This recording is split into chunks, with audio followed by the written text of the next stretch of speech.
Энэ бол одоо номон дээр гэж байгаа эзэрхэг гүрний эртний башар аргууд гэдэг бичсэн байгаа шүү дээ. Тэ? Энэ утга нь эзэрхэг гүрэн гэдэг бол Америк. Одоо Их Британи, Баруун Европын орнууд гэсэн үг хараахан биш байхгүй. Гэвч энэ орнууд дээр үндэслэсэн бүх дэлхийн бол одоо энэ улсуудаас тусдаа энэ дэлхийн бүх орнуудын дээр нь байж байгаа ийм эзэнт гүрэн байгаа байхгүй.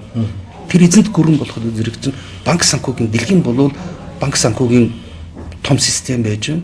Мөн үндэслэн намдсан корпорацууд байж байна. Тэгэхээр цэрэг дайны бол янз бүрийн энэ одоо цэрэг дайны үйл ажиллагаа баазууд байгаа шүү дээ. Энэ гурван л одоо том баган дээр бол энэ эзэнт гүрэн өршин тогтнож идэг. Мөн дээрэс нь бол дахиад нэмээд хэлэхэд олон нийтийн мэдээллийн хэрэгслүүд болж байгаа. Ялангуяа мейнстрим буюу олон нийтийн мэдээллийн хэрэгслүүдээр дамжуулаад энэ системийг бол дандаа мөнгөжүүлэх, бэхжүүлэх тийм үү? Хүн аяг бол дандаа төөрөгдөлд барьж байгаа энэ систем байхгүй өөрөө. Өнөө бидний багархан ялдаг хамгийн чөлөөт гэдэг тэр том телевизүүд тэд нар бол ер нь л тэгэл төлөө BBC, CNN, нөгөө Fox News мэдээж тэрүүгээр бол арай гарч байгаа бол мэдээллүүдийг бүгднийг бас буруу мэдээж тэр бол ойлгомжтой. А гэлэг гэхдээ тэр бол гол ялангуяа бол өдөөсөө яг энэ системд тийм үү? Энэ бол одоо том энэ эзэрхэг гүрний энэ том системд бол нөлөөлж байгаа хамгийн гол мэдээллүүдийг дандаа яг эсрэгээр нь тайлбарлаж байдаг.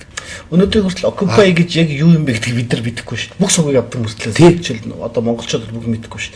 Яг бас л гаргадаг бүх мэд. Тий. Жагсаатал яг л тийм л байгаа байхгүй. Дэлхийн ердөөсөө бүх хүн ардыг ингээд яг ийм л одоо эдийн засаг, мөнгө санхүү, мэдээллийн ийм болоод бүсэлтэнд ийм болоод гомилтонд л барьсан байж байгаа байхгүй. Хүн бол өөрийнхөө би номынхон бас урдлын өгнүүд дээр нь бас бичсэн байж байгаа. Ер нь өнөөгийн бол одоо хүмүүсийн ертөнцийг үзэх үзэл, эдийн засаг, амьдралаа тэ ойлгохын ойлголт мөн энэнд үндэслээд хүмүүсийн одоо хийж байгаа үйл хөдлөлүүд, сонголт бол хар аянда одоо бүрлэгчдэг гэдэг биш шүү дээ. Энийг бол байнгын өдөр тутмын бол энэ телевиз олон нийтийн мэдээллийн хэрэгсэл цутгаж байгаа мэдээллүүд мөн боловсролын системд заа сургаж байгаа. Энэгээр бол дамжаад хүмүүсийн мөн залуу хооч үеийн бол ертөнцийг үзэх үзэл, үнэт зүйлүүд бүх юмыг нь яг өөртөө хэрэгтэйсээ байдлаар бий болгож байна. Ийм учраас бол одоогийн энэ сургуулиуд дээр зааж байгаа ер нь бол ингээд хүмүүстэй уулзаад ингээд ярилцахад энэ системийн жижигхэн бол ийм хэлтэрхий мэдлэгнүүдийг байхаас энэ системийг бүхэлд нь олж харахгүй байхгүй. Бүхэлд нь бүх зургалыг нь олж харж өөрийнхөө ажил амьдралыг хүртэл ойлгохгүй байхгүй. Жан Гатаг нэг хүн сүргийн үйлдвэрлэлийг та орчуулсан байсан. Яг тийм хүн сүргийн үйлдвэрлэл задгаа мэдээлэл өгдөг тийм. Тэрийг нэгтгэн дүгнэх ямар ч юм. Нэгтгэн дүгнэх тийм болцоо өгдөг байхгүй. Энэ бол зориуд бодлого юм байна. Би энд бас нэг хэсэг эргэлздэг байсан. Энэ тухай бол нэлээд судалсны дараа бол боловсрал тэгэхээр тэрний цааталт нь хүн ер нь яг имийг яаж боддгийг, яаж хүлээж авдгийг, яаж болоод дүгнэлт гаргадгийг, тэгээ хүний сонголтод яг юу нөлөөлдөг гэдгийг бүр шинжлэх ухааных нь түвшинд судлаад тэрийг хүний бодол ухаан сэтгэхүйд нөлөөлдөг энэ технологиудыг ашиглаад байгааг бид нар мэдэхгүй суугаад байгаа байхгүй. Сая нөгөө муаны бүгд орлоход уянгаад нэг ихтгэл тавьсан. Тэгээ өнөөгийн хүмүүс ямар хүмүүс вэ гэсэн. Ялангуяа энэ баг буруу орных жишээлбэл Монгол яг макор туул шиг байна гэж.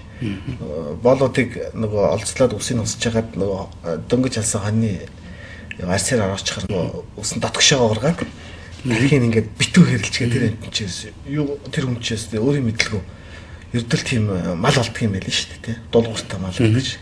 Одоо дэлхийн нийтийг яг л тийм байдлаар барьчих шиг байна. Тэг гэдэг байна. Одоогийн манай улсуудын бас ингээд халаглаад байгаа юм болохтой зэрэг зүгээр энэ номтойгоо ингээд холбогдуулаад ярихад бол халаглаад байгаа юм болохоор хүүхдийн хүмүүж сургалт бол үнэхээр одоо эвдэрч байна те. Сургалтын бол төвшин унжин энэ бол одоо юу гэдэг тохиолдлын хэрэг шүү дээ. Монголчууд муу болоод ийм болоод энэ бол дэлхийд дахинд хавтгаа явж байгаа процесс байхгүй юу? Энэ бол зориудын угаасаа энэ хүмүүс ер нь бол бас нэг юм үг өгдөг шүү дээ. Ер нь одоогийн энэ бол ардчил нэртэй чөлөө зах зээлийн энэ системд хамгийн хэрэгцээтэй капитал юу вэ?